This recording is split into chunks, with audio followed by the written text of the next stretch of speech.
Hey, what's up guys? Coach Seth here, going over the best workouts for fat loss. So if you're someone that struggles with losing weight and not knowing what to do, get really confused, pay attention because I'm going to get you the action-packed answers that you need. There's 3 simple things that you need to make sure you're doing in order to lose fat when you're doing your workouts, and we're going to go over it today. So fat loss.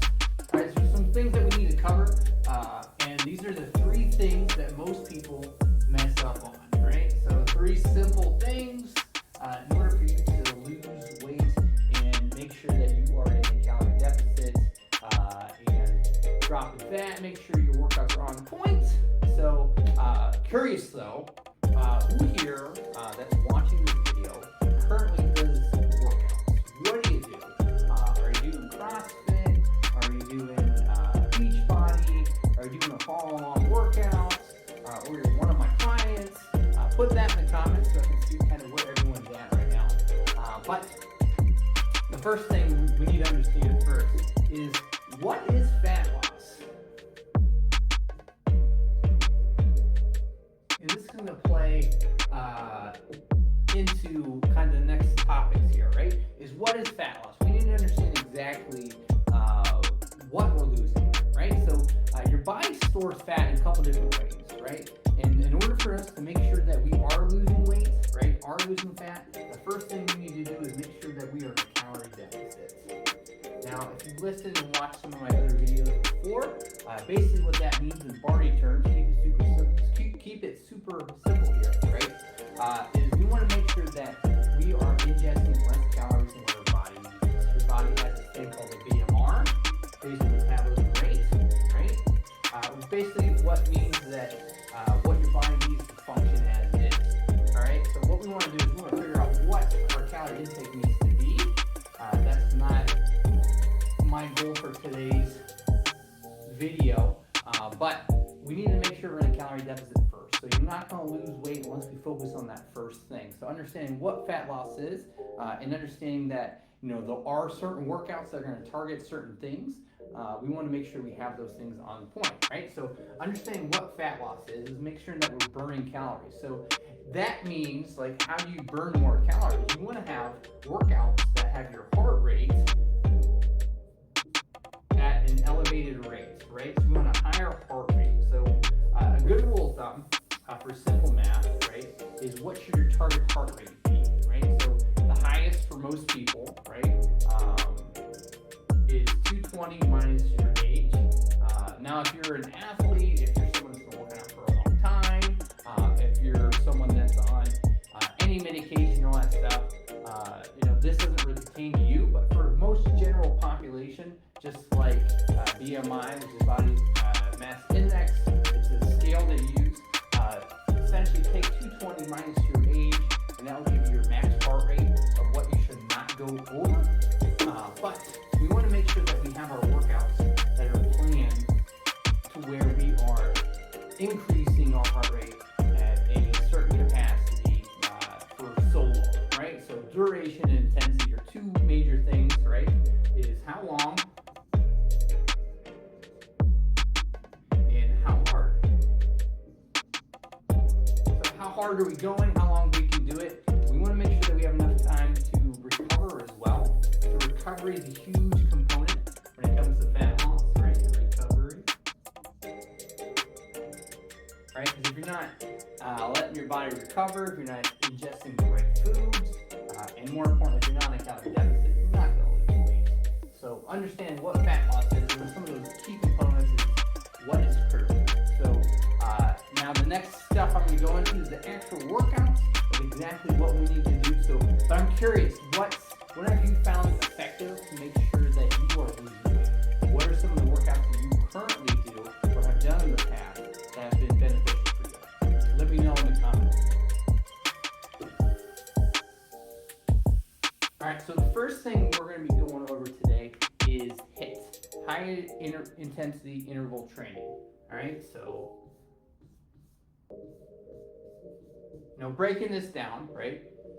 Basically what this means is that we have short bursts of energy followed by periods of rest. So there's a couple different ways you can do this, another way you probably heard of HIIT is Tabata or some other things like that, right? So some basic things, body weight movements, right? So take a time, let's say 10 minutes, right? So you got 10 minutes, and you break that down into movements. So let's say you are doing some squats, some lunges, and holding a plank, right? So you hold these each for a set amount of time, equal to 10 minutes, right? So that's a basic HIIT workout for you. You can do push-ups, you can do pull-ups, you can do stuff with bands, other exercise weightlifting things. But for the basic stuff here, right? Keep it simple, keep it super simple here for everyone, right? So HIIT, basically what you want to do is you want to make sure that your heart rate is high in a certain amount of time to create a large calorie deficit. Again, going back to the first couple of things that we talked about, we want to make sure that we are in a calorie deficit, but we want to make sure that's something that we can maintain. So HIIT training, stuff like that, it's meant to do, in a short amount of time. You don't want to do, anything over 20, 30 minutes for HIIT training because you're going to get into these different phases of how your body is. Now, HIIT itself is what's considered aerobic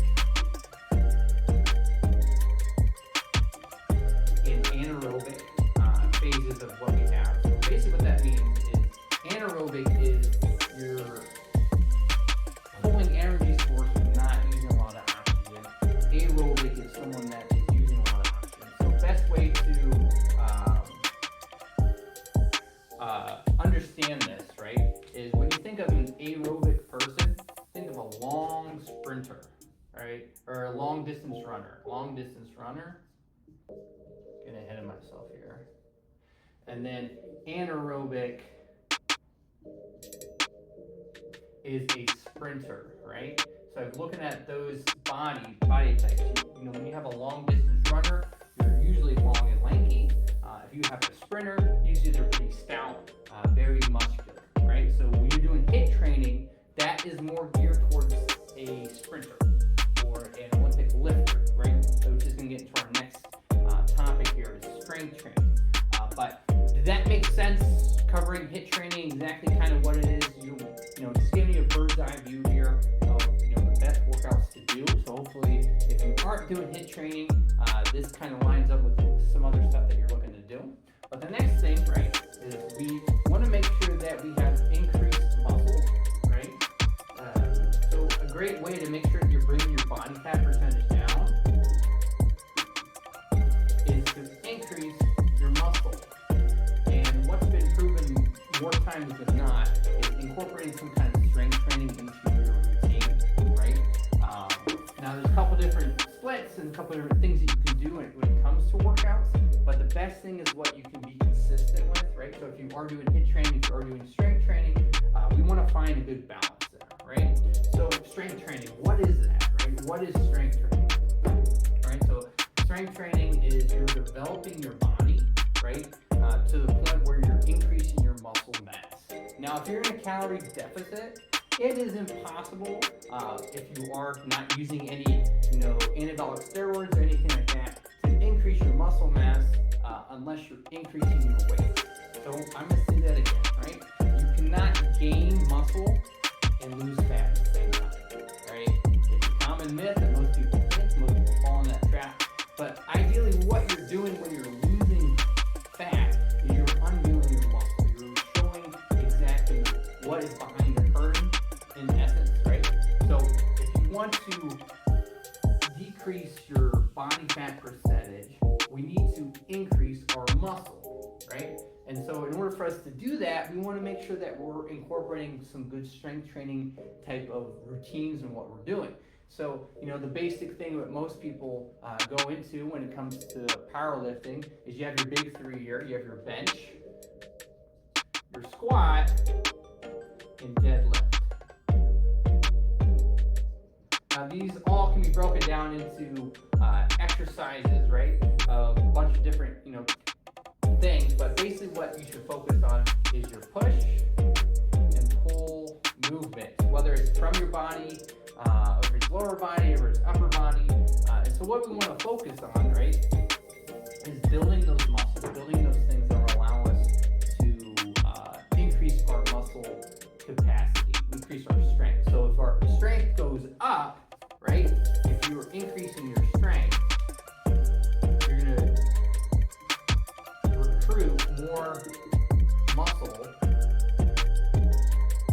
right? You're going to increase your muscle. When you increase your muscle, that means you decrease your body fat percentage, right? So, take a person that weighs 150 pounds, right?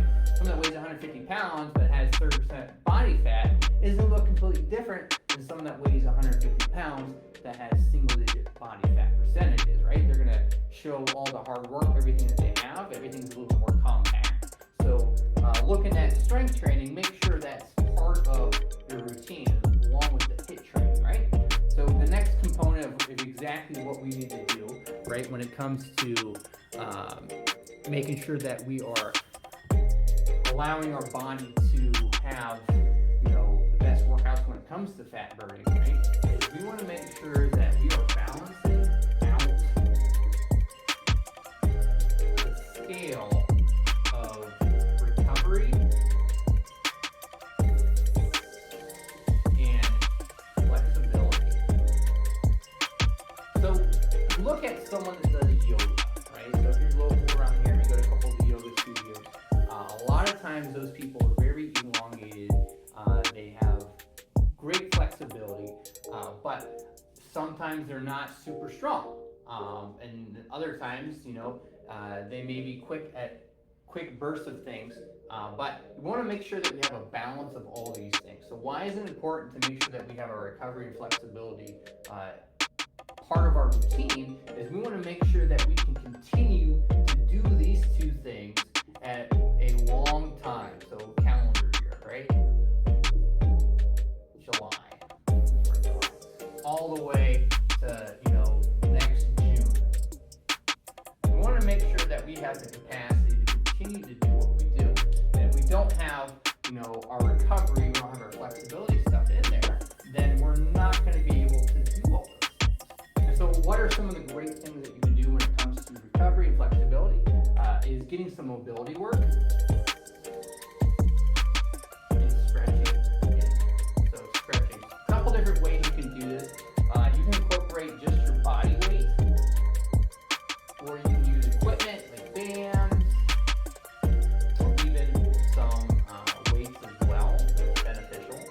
We want to make sure that our body, our muscles, our tendons, all that stuff are able to produce these movements on a consistent basis, right? If we're not taking time to recover from all the extra workload that we're having, right? Eventually your body's going to break down, especially if you're someone that is trying to move a lot of things, do a lot of stuff all at once, right? Stay motivated, stay consistent with what you're doing, but also set aside a time for you to recover. Recovery is one of the most critical things that most people miss out on, right?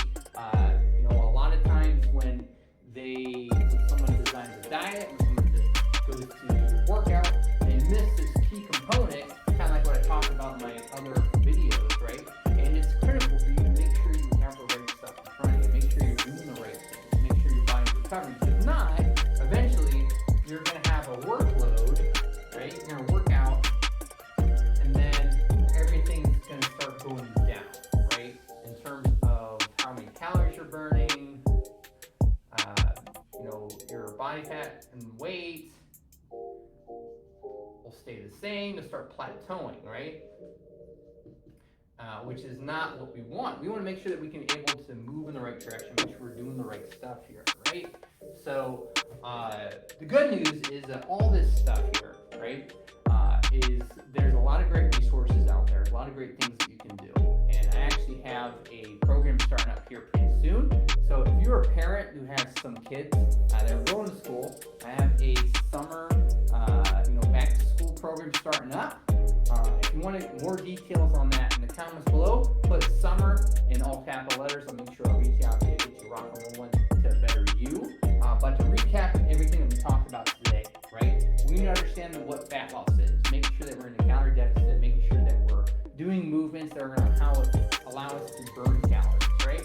So some great things to focus on and put into your diet and put into your regimen of everything that you need, essentially, is your HIIT training, high interval training. You have your strength training, which is building our muscle, as well as having a balance of recovery, flexibility, incorporating some mobility work, incorporating some stretching, some flexibility, yoga. All that stuff's going to make sure that you continue to move in the right direction and put a smile on your face when you see those great results. All right, folks, well, there you have it. Thanks for listening. Thanks for watching. If you need anything else, let me know. Hopefully this has been insightful for you. And if you're one of the parents that your kid is going to be going back to school here soon and you want to start getting back and ready in shape, in the comments below, please put summer and I'll reach out.